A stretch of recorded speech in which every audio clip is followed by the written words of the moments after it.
ဒီမနေ့သတင်းတွေ့ရတော့ထူးထူးဆန်းဆန်းပဲတကယ်ပဲဖန်တွေလိမ့်မတွေသတင်းလွှင့်ထားတဲ့အတိုင်း information တန်နေရ2026မှာလက်ထပ်ရဖို့စီစဉ်နေရလားတော့မသိဘူးနော်ဒီဘောကကုလောလောဆယ်ကုံစာရုပ်တက်တန်းကုံဆုံးကန်တွေကိုစာရုပ်ထမ်းရှုပ်ဘူးလို့သတင်းရထားပါတယ်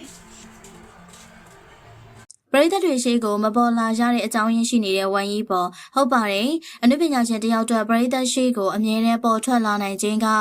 အတော်လေးအရေးကြီးတဲ့အကြောင်းအရာပါအပြိုင်ဆိုင်များလုံးတဲ့အနုပညာလောကမှာပရိသတ်တွေမိမသွားအောင်နဲ့ပရိသတ်တွေပို့တိုးလာအောင်လူထုပွဲတွေ event တွေစုပေးပွဲတွေမှာမကြာခဏတက်ရောက်ကြရတာပါဒါပေမဲ့လက်ရှိတရုတ်ရဲ့အောင်မြင်ဆုံးမင်းသားတယောက်ဖြစ်တဲ့ဝမ်ကြီးပေါ်ကတော့နှိတ်ကုံစုပေးပွဲတွေအပါအဝင်ပွဲတော်တော်များများမှာမတွေ့ရတဲ့အထိပျောက်ချက်တာကောင်းနေရပါအမှန်တော့ဒါကဝမ်ကြီးပေါ်နဲ့ကုမ္ပဏီကြားကအားပြိုင်မှုကြောင့်ဖြစ်မယ်လို့ပရိသတ်တွေကကောက်ချက်ချနေကြပါတယ်ဝမ်ကြီးပေါ်ကလက်ရှိကုမ္ပဏီနဲ့2026နှစ်လယ်ပိုင်းမှာစာချုပ်ကုန်ဆုံးတော့မှာဖြစ်တာကြောင့်ကုမ္ပဏီဘက်ကနေတက်တန်းတိုးစာချုပ်မချုပ်မချင်းဝမ်ကြီးပေါ်ကိုပြည်သက်တွေနဲ့တွေ့နိုင်တဲ့ပွဲတွေကနေတားဆီးထားတယ်လို့သတင်းတွေဇက်တိုက်ထွက်နေရပါဒါဟာတရုတ်ဖြိုပြေးကုမ္ပဏီတော်တော်များများလှုပ်ရှားလေးရှိတဲ့ပုံစံဖြစ်ပြီးတော့ဝမ်ကြီးပေါ်ဟာကုမ္ပဏီရဲ့အဓိကဝင်ငွေဖြစ်နေရကြောင်းကုမ္ပဏီဘက်ကစာချုပ်တက်တန်းတိုးဖို့ကြိုးစားနေတယ်လို့ဝမ်ကြီးပေါ်ဘက်ကလည်းစာချုပ်ကိုထပ်မချုပ်ဖို့တေချာသလောက်ဖြစ်နေရပါဒီအားပြိုင်မှုကြောင့်ဝမ်ကြီးပေါ်ဟာလက်တလုံးမှာပြည်သက်တွေနဲ့ထိတွေ့ဆက်ဆံနိုင်တဲ့အခွင့်အလမ်းပွဲလမ်းသဘင်အကုန်လုံးကိုတက်ရောက်ခွင့်ပိတ်ပင်ခံထားရတယ်လို့ယူဆနေကြပါရှင်